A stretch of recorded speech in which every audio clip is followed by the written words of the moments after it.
Commerce ફેકલ્ટીની merit યાદી સામે એબીવીપીનો વિરોધ ડીનને આવેદનપત્ર પાઠવ્યું. વડોદરાની મહારાજા સયાજીરાવ યુનિવર્સિટીની કોમર્સ ફેકલ્ટીમાં પ્રવેશ પ્રક્રિયા શરૂ થતાં જ મેરિટ યાદીને લઈને વિવાદ ઊભો થયો છે. અખિલ ભારતીય વિદ્યાર્થી પરિષદ એબીવીપી દ્વારા કોમર્સ ફેકલ્ટીના ડીનને આવેદનપત્ર આપી વિદ્યાર્થીઓની સમસ્યાઓ અંગે રજૂઆત કરવામાં આવી હતી. એબીવીપીના કાર્યકર્તાઓએ આક્ષેપ કર્યો હતો કે ફેકલ્ટી ઓફ કોમર્સ દ્વારા જાહેર કરાયેલી મેરિટ યાદીમાં મોટી સંખ્યામાં એવા વિદ્યાર્થીઓને ગેરહાજર દર્શાવવામાં આવ્યા છે જેમને નિયમિત રીતે એન્ટ્રન્સ પરીક્ષા આપી હતી.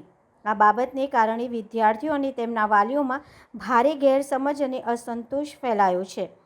વિદ્યાર્થી પરિષદના પ્રતિનિધિઓએ જણાવ્યું હતું કે પરીક્ષા આપ્યા છતાં વિદ્યાર્થીઓના નામ મેરિટ પ્રક્રિયામાં યોગ્ય રીતે દર્શાવવામાં ન આવતા તેમના ભવિષ્ય સાથે ચેડા થઈ રહ્યા છે.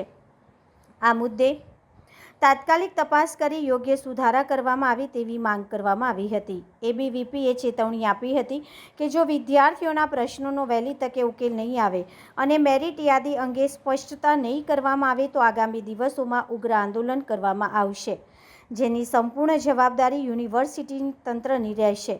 આવેદનપત્ર સ્વીકારી ફેકલ્ટી તંત્ર દ્વારા રજૂઆતના મુદ્દાઓની સમીક્ષા કરવાની ખાતરી આપવામાં આવી હોવાનું જાણવા મળ્યું છે.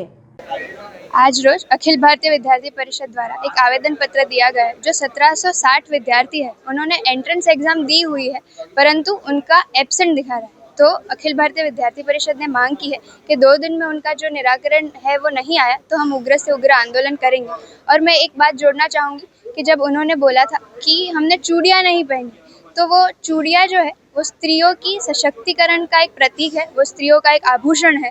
तो हम उनको एक कमज़ोरी की या निर्बलता की निशानी की तरीके से उन्होंने जो दिखाया है वो बहुत ही अयोग्य है. तो स्त्री का जो आभूषण है वो एक सशक्तिकरण की जो चूड़ियाँ है वो उनकी निशानी है, तो उनको उन्होंने कमज़ोरी का एक निर्बलता का प्रतीक तरीके से गिनाया है तो वो अयोग्य है. क्या नाम आपका? हेतवी व्यास, गुजरात प्रांत सहमंत्री, अखिल भारतीय विद्यार्थी परिषद.